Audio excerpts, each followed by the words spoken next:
Regardless of jurisdiction, most levels of government have three primary branches: an executive, a legislative, and a judicial.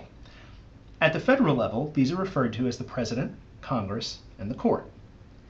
The U.S. Congress is what is called a bicameral body. It has two houses with different rules and mechanisms of operation that must agree with each other to pass laws. While in the Senate, every state has two representatives, called senators. In the House, each state is apportioned representation based on population.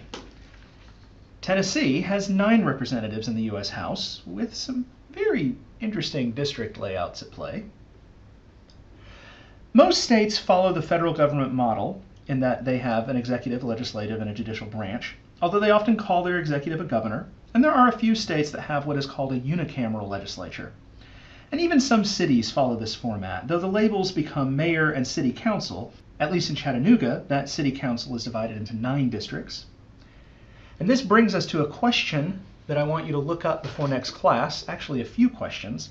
Before next class, I want you to look up the formal name of Tennessee's legislature. You can even pause the video right now and look these things up if you like. What is Tennessee's legislature formally called? And I also want you to look up how many districts are represented in each of its houses. Now, the Tennessee legislature does have a bicameral Congress.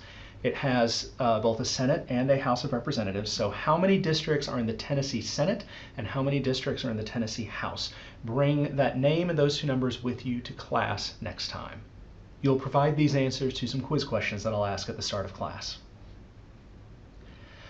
Currently, the U.S. House is made up of 435 members. But the Constitution actually allows for this body to be much larger. The legal minimum is for each congressperson to represent no fewer than 30,000 people. For over the first century of this nation's existence, Congress would pass a law increasing the size of the House shortly after every census. But in the 1920 census, they found that a majority of Americans were concentrating in cities, and nativists blocked efforts to expand the House again, worried about the growing influence of these foreigners coming into the country. It didn't take long for members of the House to instead worry about diluting the power of their vote altogether, and the issue hasn't been seriously considered since.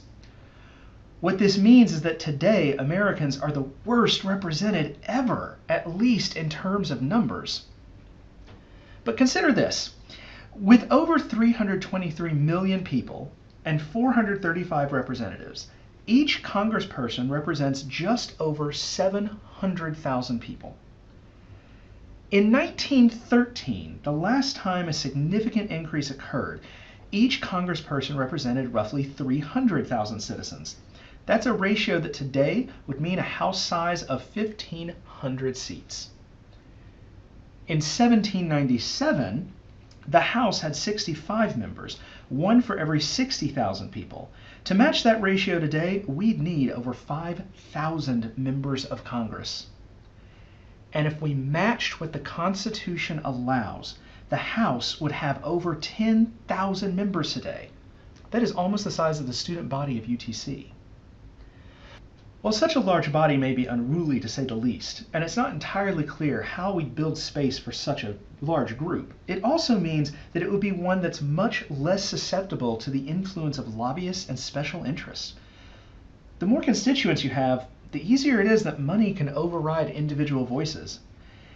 By consequence, more constituents also means you can't connect with as many people in your home district. So expanding the size of Congress would mean district sizes would shrink, and campaigns would become cheaper to run, and local mobilizing would become all the more important, and also all the more influential. It would also help to erode our current two-party gridlock, as it would be very possible to represent more diverse viewpoints and political perspectives. And we would likely see more citizen legislators than career politicians. Our representatives would truly be our neighbors. And finally, it would mean a more equitable distribution of representation.